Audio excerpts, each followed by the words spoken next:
For decades, Harley-Davidson was untouchable. The roaring V-twin, the chrome, the leather jackets, it wasn't just a motorcycle, it was America on two wheels. If you wanted freedom, rebellion, and raw attitude, you bought a Harley, period. But then, everything changed. In the late 1960s, a wave of motorcycles came crashing out of Japan. They weren't loud, leaky, or unreliable. They were faster. They were smoother.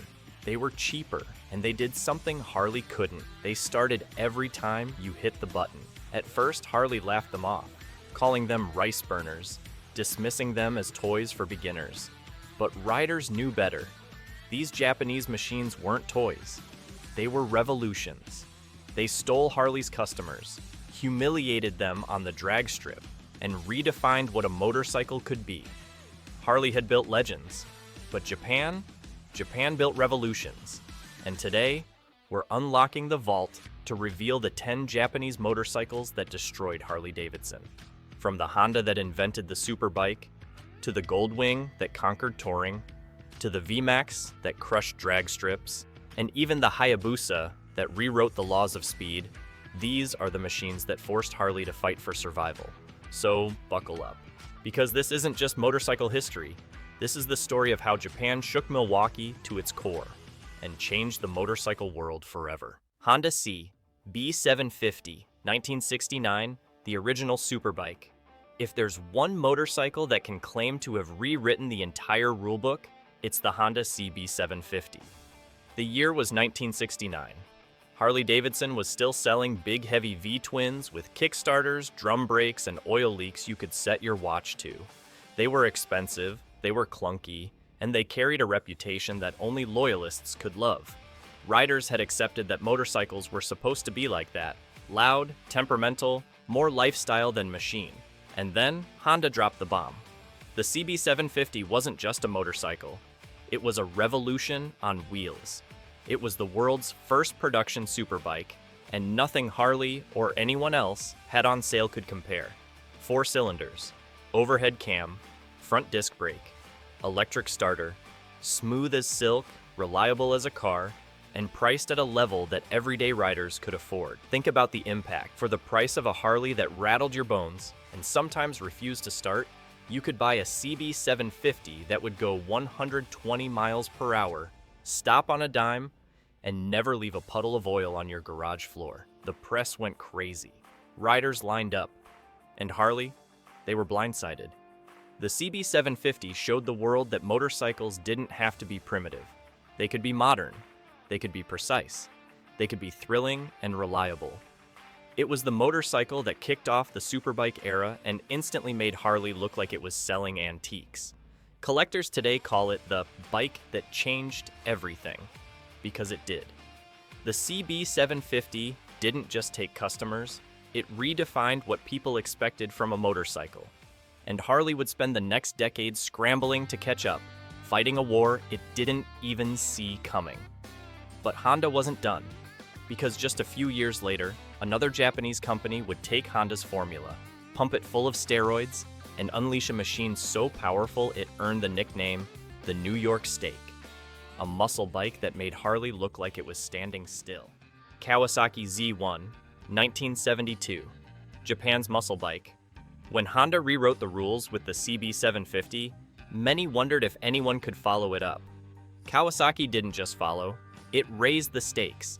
In 1972, they unleashed the Kawasaki Z1, a motorcycle that looked like it had been built in a lab with one mission: destroy everything in its path. With a 903 cubic centimeter inline-4 engine pumping out more than 80 horsepower, the Z1 was instantly one of the fastest production bikes in the world. Compared to Harley's big V-twins, the Z1 was a rocket. It revved higher, ran smoother, and pulled harder through every gear. Riders who were used to Harley's heavy cruisers suddenly saw what a Japanese muscle bike could do, and they didn't look back. The press called it the New York Steak. Premium, powerful, and impossible to resist. Drag racers loved it, street riders worshipped it, and Harley? They had nothing to match it.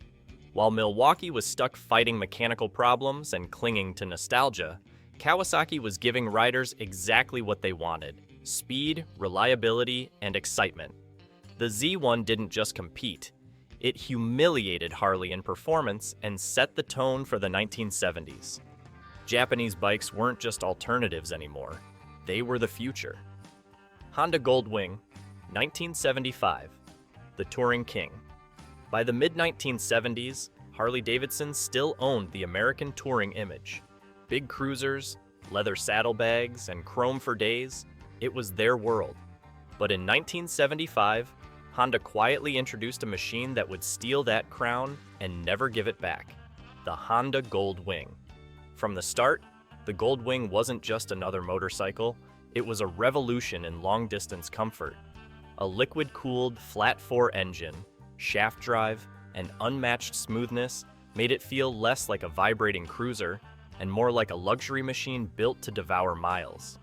Riders could sit on a Goldwing for hours, even days, without feeling beaten up. That was unheard of at the time. Meanwhile, Harley's touring bikes, like the Electroglide, looked flashy but carried the same old problems: heat, vibration, and reliability issues that left riders stranded more often than they'd admit. The Goldwing, by contrast, would start every morning, run flawlessly, and cruise at highway speeds all day long. It didn't take long for America's touring crowd to notice. Suddenly, the riders who used to buy Harleys for cross-country trips were switching to Hondas. For the first time, Harley wasn't just competing with a Japanese bike, it was losing its identity to one. By the 1980s, the Goldwing had evolved into a full-dress tourer with fairings, radios, and luxury features Harley couldn't match. It became the gold standard of long-distance motorcycling. Harley was still selling tradition, Honda was selling a smooth, futuristic highway experience. The Goldwing proved that touring didn't have to mean discomfort or constant breakdowns. It could mean luxury, dependability, and confidence. And for Harley, that was a devastating blow. Yamaha Virago, 750, 1981, the V-twin invader. If there was one thing Harley-Davidson thought it owned forever, it was the V-twin cruiser. That engine layout, that sound, that look, it was Harley's DNA. Nobody else dared to touch it until Yamaha did. In 1981, they launched the Yamaha Virago 750, and it was a direct shot at Harley's heart. For the first time, a Japanese company wasn't just building sport bikes or tourers, they were building a cruiser with a V-twin engine, chrome styling, and classic lines that looked like something out of Milwaukee. But here's the difference. The Virago didn't leak oil, it didn't rattle itself apart, and it didn't need constant wrenching just to keep running.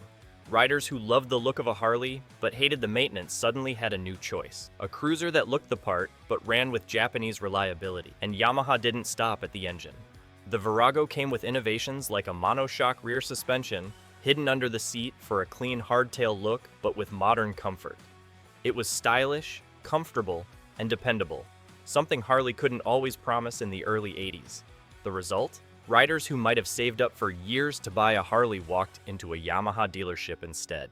The Virago became a hit, and Harley found itself competing not just with Japan's sport machines, but with Japanese cruisers that attacked their image directly. For Harley, it was a nightmare. Their monopoly on the cruiser style was gone.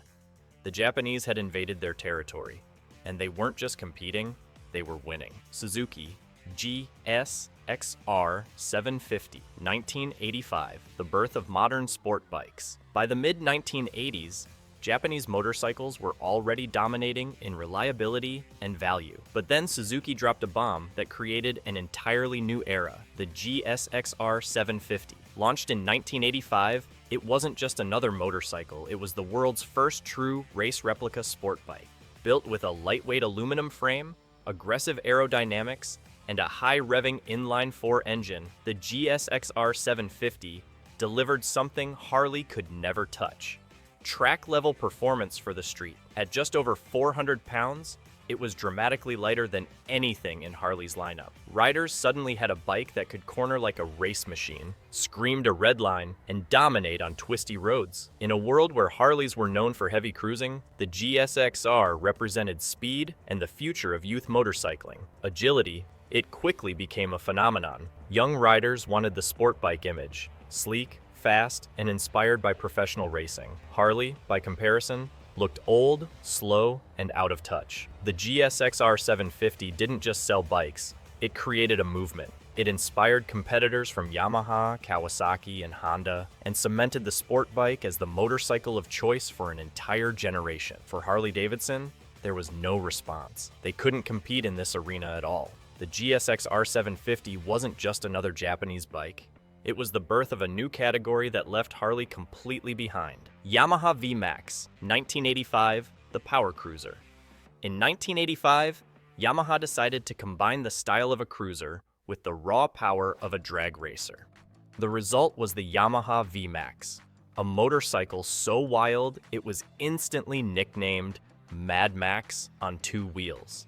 At its heart was a 1,198 cubic centimeter V4 engine producing around 145 horsepower, numbers that absolutely dwarfed anything Harley had at the time. Twist the throttle and the V-Max didn't just accelerate, it launched.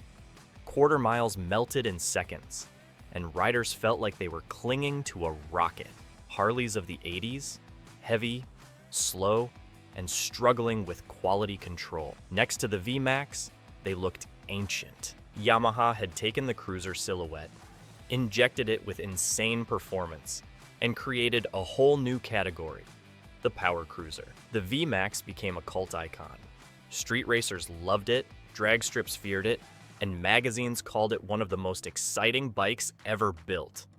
Harley simply had no answer. Their bikes were about sound and style. The V-Max delivered shock and awe. For riders who wanted the cruiser look, but with nuclear acceleration, the choice was obvious. The V-Max showed that Japan could out-Harley, and then humiliate them with horsepower. Honda Shadow, 1983, the cruiser for the masses. By the early 1980s, Harley was in deep trouble. Their bikes were expensive, their reliability was questionable, and their customer base was shrinking. Honda saw the opening and moved in for the kill. In 1983, they launched the Honda Shadow, a V-twin cruiser that looked every bit the part of a Harley, but without the headaches. Smooth engine, shaft drive, bulletproof reliability, and a price tag that made Harley's lineup look like a luxury purchase. For thousands of riders, the Shadow was the dream. The Harley look and feel, but at half the cost and with none of the breakdowns.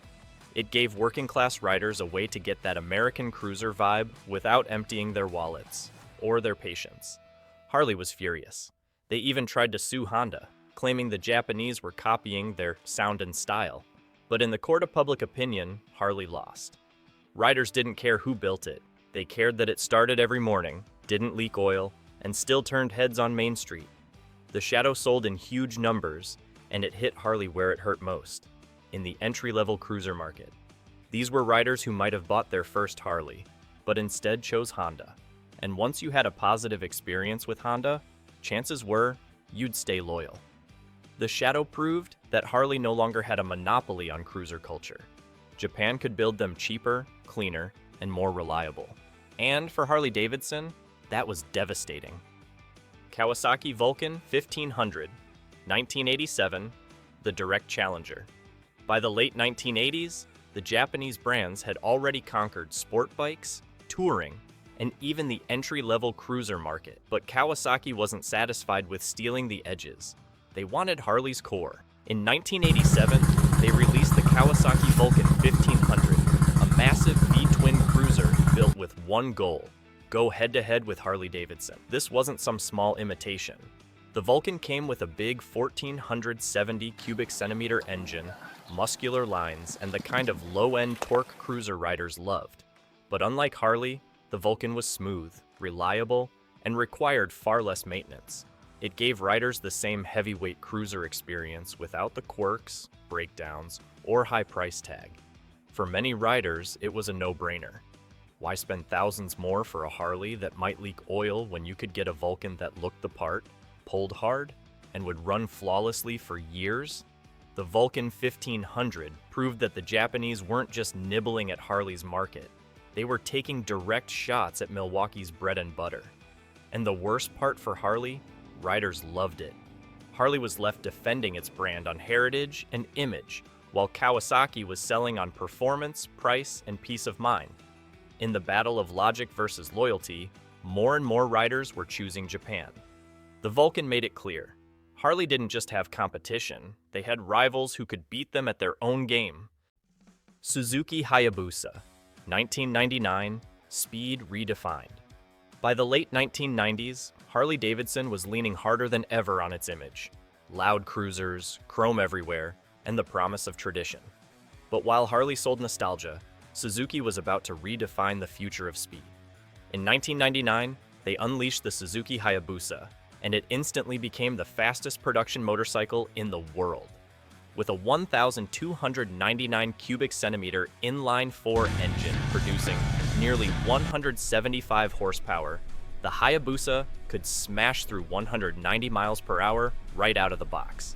It wasn't just fast, it was terrifyingly fast. The aerodynamics looked like something from a fighter jet, and the bike's name itself, Hayabusa, Japanese for peregrine falcon, was chosen because the bird preys on another fast creature, the blackbird. And yes, Honda's CB750XX Blackbird was the bike Suzuki wanted to kill. Mission accomplished. Next to the Hayabusa, Harley's cruisers looked like antiques. Riders who wanted performance, adrenaline, and bragging rights didn't even glance at Milwaukee. The gap in technology was so wide it was almost comical. Harley was still talking about heritage, while Suzuki was building land missiles. The Hayabusa became a cultural phenomenon, feared, respected, and sometimes even banned in racing leagues. It represented everything Harley wasn't: cutting edge, futuristic, and shockingly fast. This bike didn't just destroy Harley's image and performance, it showed the whole world that Japan had reached the absolute top of the food chain. Honda Rebel, 1985, the gateway bike. While bikes like the CB750, Z1, and Hayabusa crushed Harley with performance, Honda took a different approach in 1985 with the Honda Rebel. Their target wasn't the seasoned rider, it was the beginner. The Rebel was light, affordable, easy to handle, and carried the cruiser look that made riders feel like they were on something bigger than it really was. With its 234 cubic centimeters parallel twin in the early years, it was approachable for anyone. New riders, younger buyers, even riding schools adopted it as their go-to trainer. Here's the problem for Harley. Those beginners could have been Harley's future. But Harley had nothing in that space. Their bikes were heavy, expensive, and intimidating. The Rebel, on the other hand, was the perfect entry drug into motorcycling. For thousands of riders, their first taste of freedom came on a Rebel. And once they experienced Honda's reliability and ease of ownership, many of them stayed loyal to the brand as they moved up to bigger bikes. The Rebel didn't destroy Harley with speed or power. It destroyed them with accessibility. It quietly stole an entire generation of riders before Harley even realized what was happening.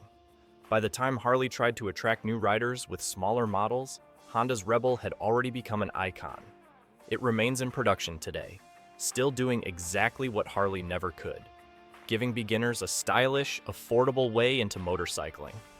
Harley-Davidson once stood alone, loud, proud, and untouchable, but Japan refused to play by Harley's rules.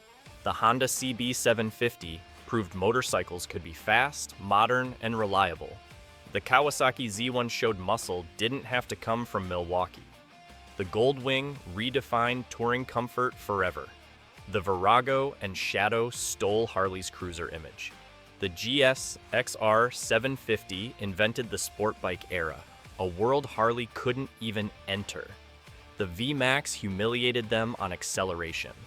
The Vulcan matched their big twins head-on. The Hayabusa showed Japan ruled the future of speed, and the Rebel quietly captured the next generation before Harley ever had a chance. 10 motorcycles. 10 moments where Japanese innovation shattered Harley's dominance. Harley built legends, but Japan built revolutions. And in the battle between nostalgia and progress, progress usually wins. But here's the question for you. Which of these Japanese machines do you think hit Harley the hardest? Was it the CB750 that started it all? The Goldwing that conquered touring, or the Hayabusa that rewrote speed itself? Drop your answer in the comments below. I want to hear your take. And if you enjoyed this deep dive into the battles that shaped motorcycle history, hit like, subscribe to the Motorcycle Vault, and join us for more stories where machines become legends and legends never die.